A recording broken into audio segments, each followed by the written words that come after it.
नमो तस्सा भगवतो अरहतो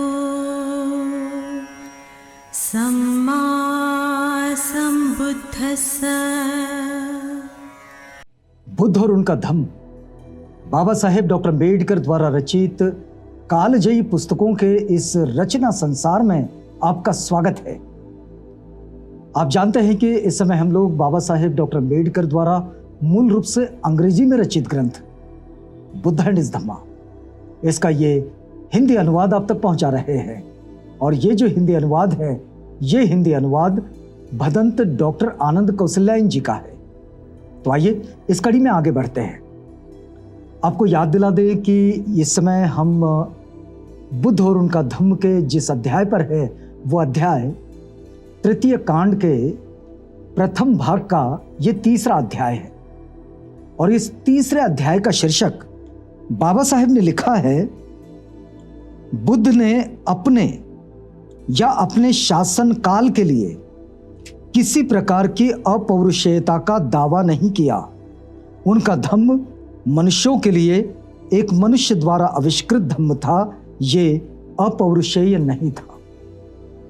अब बाबा साहेब ने इस तरह का शीर्षक क्यों लिखा, ये इस बात को समझना बड़ा जरूरी है, तब हम लोग इस अध्याय की ओर जाएंगे। तो बाबा साहेब इस अध्याय को इस शीर्षक के साथ इसलिए लिखते हैं कि इस समय तृतीय कांड के इस पहले भाग में बाबा साहेब बुद्ध धम्म का एक तुलनात्मक अध्ययन अपने पाठकों के समक्ष रख रहे हैं। और अपने पाठकों के समक्ष एक तुलनात्मक अध्ययन ऐसा रख रहे हैं कि जो प्रचलित धर्म है उनकी मान्यता और तथागत का जो धम्म है, इसकी अवधारणा, इन दोनों में क्या फर्क बनता है, इन दोनों को किन अर्थों में ग्रहण करना चाहिए, और वो क्या चीजें हैं जिनके साथ आगे बढ़ते हुए हम तथागत बुद्ध के धम्म को समझ सकते हैं और उसे ग्रहण भी कर सकते हैं। तो बाबा साहेब का उद्देश्य बड़ा स्पष्ट है। और बाबा साहेब का उद्देश्य यह है कि उनके पाठक और उनके वे लोग, दरअसल बाबा साहेब ने यह ग्रंथ तब लिखे जब उन्होंने बुद्ध धम्म की दीक्षा लेने की ठानी। और दीक्षा लेने के ठानने के बाद, मतलब ये ग्रंथ तो बहुत विस्तृत ग्रंथ है, और ये कहा जाता है कि लगभग संविधान के निर्माण का और संविधान के लेखन का कार्य पूरा हो जाने के बाद बाबा साहेब इस कार्य में लगे। और इसके लिए लगभग 5 साल से ज़्यादा का वक्त लोग कहते हैं कि इसको लगा है। हम इस बात को समझे कि बाबा साहेब ने इसे क्यों लिखे।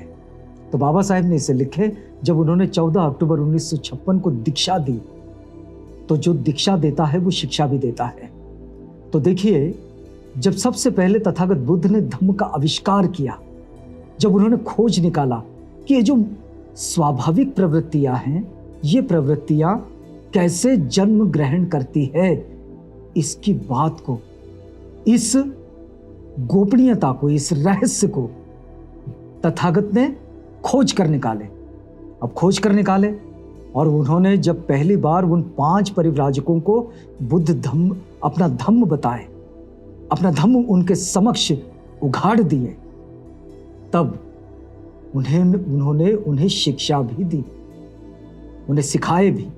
उन्हें सिर्फ अपने साथ में नहीं जोड़ा। उनका धम्म सुनने के बाद वे 5 उनके साथ आने के लिए तैयार हो गए।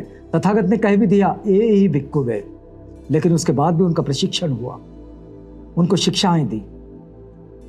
बाबा साहेब ने भी जब 14 अक्टूबर 1956 में जब बुद्ध धम्म की दीक्षा अपने लाखों अनुयायियों को दी, तब उन्होंने उसके साथ एक शिक्षा की व्यवस्था की।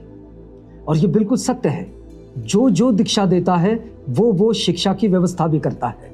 तो बाबा साहेब का इस ग्रंथ की रचना का जो मूल उद्देश्य है वो ये है कि वो लोग जो बुद्ध धम्म के अनुयायी बन रहे हैं, बुद्धिज्म में अभी प्रवेश कर रहे हैं, उन लोगों को ये भी समझे कि तथागत बुद्ध की शिक्षाएं क्या है, बुद्ध का चरित्र कैसा है, वो क्या सिखाते समझाते हैं, वो क्या चाहते हैं और क्या नहीं चाहते हैं, वो क्या करने के लिए कहते हैं और क्या चीजें हैं जिनको नहीं करना है, इन सारी चीजों की पूरी जानकारी बाबा साहेब चाहते थे कि उनके अनुयायियों के पास हो।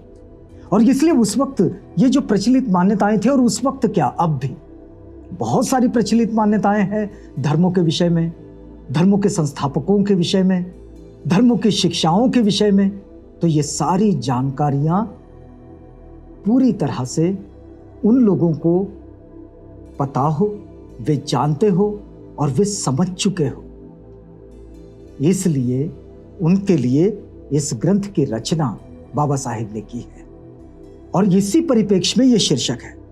तो ये शीर्षक क्या कहता है कि बुद्ध ने अपने या अपने शासन के लिए किसी प्रकार की अपौरुषेयता, क्योंकि प्रचलित मान्यताएं यह है कि या तो उन धर्मों के संस्थापक या तो फिर वो धर्म ये अपौरुषेय है, मतलब पुरुषों द्वारा निर्मित नहीं है। उनका धार्मिक साहित्य हो या फिर उनका धर्म हो या फिर उनके संस्थापक हो, ये पुरुषों द्वारा निर्मित नहीं है, ये अपौरुषेय है, ये अलौकिक है, ये भी कहा जाता है। और इसलिए बाबा साहेब ने इस शीर्षक के साथ इस ग्रंथ को लिखा है। देखिए बाबा साहेब लिखते हैं, बिल्कुल पहला मुद्दा वे लिखते हैं कि प्रत्येक धर्म के संस्थापक ने या तो अपने आप को ईश्वरीय कहा है या अपने धर्म को ईश्वरीय कहा है। हजरत मूसा ने यद्यपि अपने को ईश्वरीय नहीं कहा, किंतु अपनी शिक्षाओं को ईश्वरीय कहा है। उसने अपने अनुयायियों को कहा कि यदि उन्हें क्षीर और मधु इनके मुल्क में जाना है, क्षीर और मधु का मुल्क, वो जो लोगों ने स्वर्ग के नक्शों के साथ साथ उसकी जो परिकल्पनाएं की है, उन कल्पनाओं को क्षीर और मधु के मुल्क में अगर जाना है तो उन शिक्षाओं को स्वीकार करना पड़ेगा जो मूसा ने दी है, क्योंकि वे ईश्वरीय है। आगे बाबा साहेब लिखते हैं, ईसा ने अपने ईश्वरीय होने का तो दावा किया। उन्होंने दावा किया कि वह ईश्वर के पुत्र है और स्वाभाविक तौर पर उसकी शिक्षाएं भी ईश्वरीय हो गई। जब वे ईश्वर के पुत्र है तो उनकी शिक्षाएं भी ईश्वरीय हो जाती है। कृष्ण ने तो स्वयं अपने आप को ही ईश्वर कहा है और अपनी शिक्षाओं को भगवान का वचन। तो कृष्ण के विषय में कहें या फिर ईसा के विषय में या मूसा के विषय में, इन सब ने अपने आप को ईश्वरीय कहा है, अपौरुषेय, क्योंकि ईश्वर पुरुष नहीं है, अपौरुषेय कहा है। देखिए तथागत ने न अपने लिए और न अपने धम्म शासन के लिए कोई ऐसा दावा किया। बाबा साहेब लिखते हैं कि तथागत ने ऐसा कोई दावा नहीं किया कि वे अपौरुषेय है। उन्होंने बार बार, हमने अब से पहले भी पिछली कड़ियों में देखा कि तथागत बुद्ध का बार बार ये दावा है कि वे राजा शुद्धोधन और महारानी महामाया इनके प्राकृतिक पुत्र हैं, अप्राकृतिक नहीं, प्राकृतिक पुत्र हैं, ये बात वे कहते हैं। तो इसलिए तथागत ने न अपने लिए न अपने धम्म शासन के लिए कोई ऐसा दावा किया। उनका दावा इतना ही था कि वे बहुत से मनुष्यों में से एक है और उनका संदेश एक आदमी द्वारा दूसरे को दिया गया संदेश है। बड़ी सामान्य बात। तथागत कहते हैं कि भाई देखिए, मेरा दावा इतना ही है कि जैसे इतने सारे पुरुष हैं, इतने सारे लोग हैं, इन लोगों में से मैं भी एक हूं। और ये जो संदेश है, ये संदेश एक मनुष्य के द्वारा दूसरे मनुष्य को दिया गया एक संदेश है। मतलब बुद्ध वचन क्या है? तो एक मनुष्य के द्वारा दूसरे मनुष्य को दिया गया संदेश।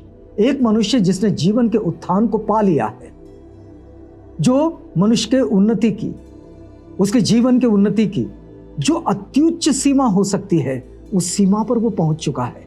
और वो वहां से इन सबको आवाज दे रहा है, वहां से इन सबको सिखा समझा रहा है कि ये राह है, ये रास्ता है, इस रास्ते पर चले आए, आप भी यहां उन्नति के उस शिखर पर पहुंचोगे। और इसलिए इस मायने में उन्होंने अपने आप को मार्गदाता कहा है। देखिए,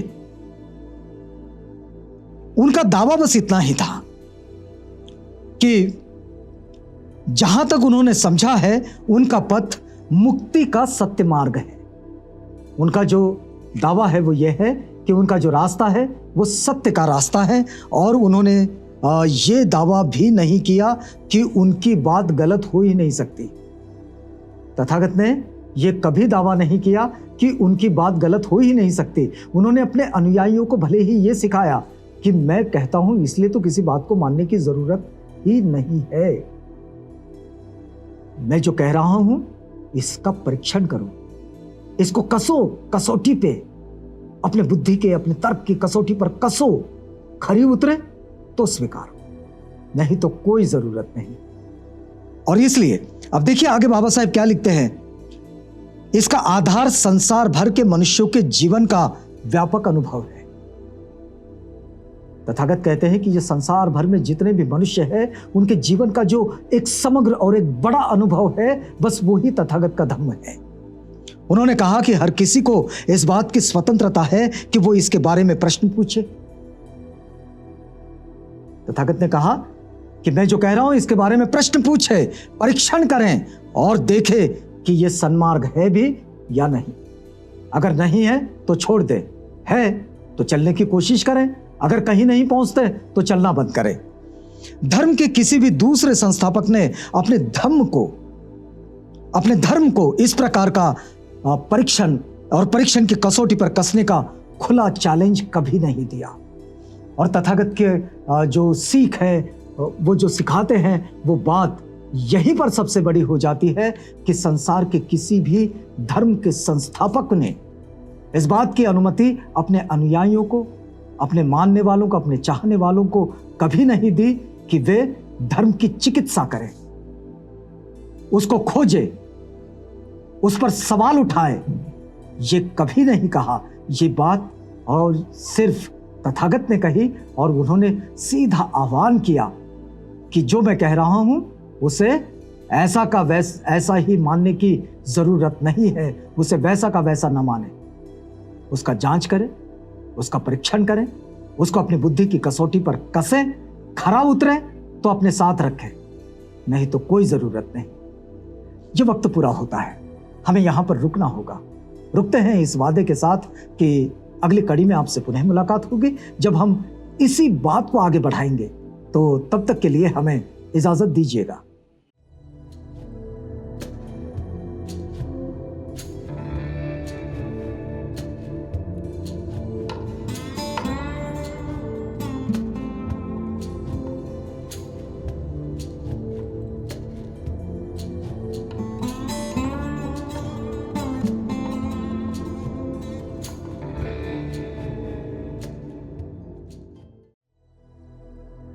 बुद्ध और उनका धम्म।